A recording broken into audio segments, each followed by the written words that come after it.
शाम का एक बादशाह था जिसका नाम जबला बिन हाशिम था, बहुत बड़ा बादशाह। उसके दिल में इस्लाम का शौक पैदा हुआ कि मुझे इस्लाम लाना चाहिए।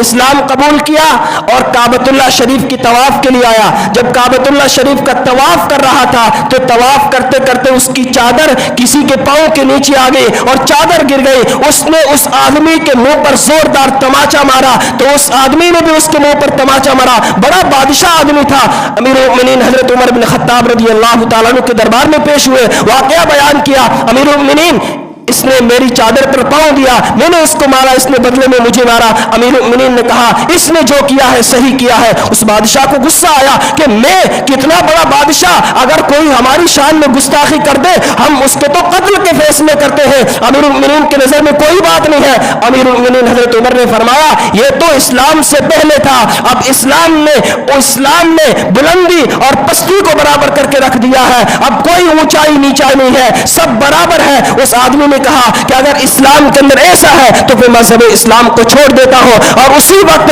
कुस्तुनतुनिया की तरफ भाग कर चला गया और वहां जाकर रहने लगा। चंद दिनों के बाद एक सहाबी रसूल कुस्तुनतुनिया पहुंचे और उनके सामने जब हाजिर हुए तो उसने नदामत की कि मुझे अब दायरे इस्लाम में वापस आना है, मैंने जो काम किया है गलत किया है, मैं उस पर माजरत चाहता हूं, लेकिन मैं इस्लाम लाऊंगा तो एक शर्त पर लाऊंगा। अमीरुल मोमिनीन उमर इब्न खत्ताब की बेटी अगर मुझे निकाह में देगा तो मैं इस्लाम कबूल कर लूंगा। वो सहाबी कहने लगे इसका तो फैसला अमीरुल मोमिनीन खुद करेंगे। वो सहाबी वापस आए, हजरत उमर रज़ी अल्लाह तआला अन्हु की खिदमत में आकर कहा कि वो आदमी कहता है कि अगर आप अपनी बेटी को मेरे निकाह में देते हो तो मैं इस्लाम कबूल कर लूंगा। हजरत उमर ने फरमाया कि मुझसे पूछने की क्या जरूरत थी, अगर कोई मेरी बेटी के साथ निकाह करके इस्लाम में आना चाहता तो मैं राजी हूं। हजरत उमर रज़ी अल्लाह तआला अन्हु ने इस पर खुशी का इजहार किया। वो सहाबी वापस कुस्तुनतुनिया पहुंचे। अभी कुस्तुनतुनिया में दाखिल हो रहे थे, उसी वक्त उस आदमी का जनाजा निकल रहा था। जिस वक्त उसको इस्लाम की नेमत मिल चुकी थी उसने उसकी कदर नहीं की, और जब इस्लाम के हाथ धो बैठा फिर दिल में ख्वाहिश जाहिर की मुझे इस्लाम लाना चाहिए। जब वो सहाबी रसूल पैगाम लेके आ रहा था उससे पहले उसका जनाजा कुस्तुनतुनिया से निकल रहा था। इसीलिए जो ईमान के हमारे पास दौलत है इसको गनीमत समझो, इसको बड़ी दौलत समझो, इसको मामूली निगाह से ना देखो।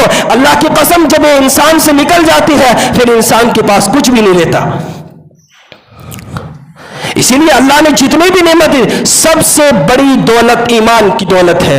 ईमान के बगैर कुछ भी नहीं है। और अल्लाह ने जितनी आपको नेमतें दी है, जितना भी अल्लाह ने आपको दे रखा है, हमेशा अपने रब के शुक्रगुजार बंदे बने, ना शुक्री ना करें। अल्लाह ताला का फरमान है लइन शकरतुम लाज़ीदन्नकुम, जो मैंने तुम्हें नेमतें दी है उस पर अगर शुक्र करते रहोगे और जिस वक्त भी तुम्हें मेरी नेमतें। वीडियो के नीचे सब्सक्राइब के बटन पर क्लिक करें, बेल के आइकॉन पर क्लिक कीजिए ताकि हर नई वीडियो की नोटिफिकेशन आपको मिल जाए।